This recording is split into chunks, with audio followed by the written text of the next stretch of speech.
Okay, so I just wanted to show this one thing. I love the way the buttons look. I don't know how much I love the gradation. Here's the little issue I ran into. When I go here to do a custom button, I put everything on.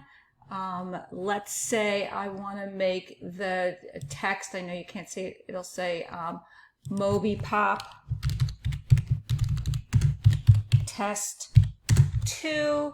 Will URL link it to our mobipop.com.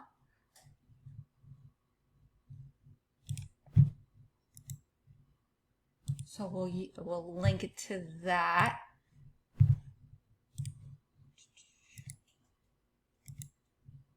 Okay, so now it has mobipop.com pricing. Let's say we want the button color just so it sticks out. Let's just do something, you know, nutty, why not, right? And then we'll do the text color, can be black, and then let's make the border color, I don't know, blue, right? Just so it's really very different.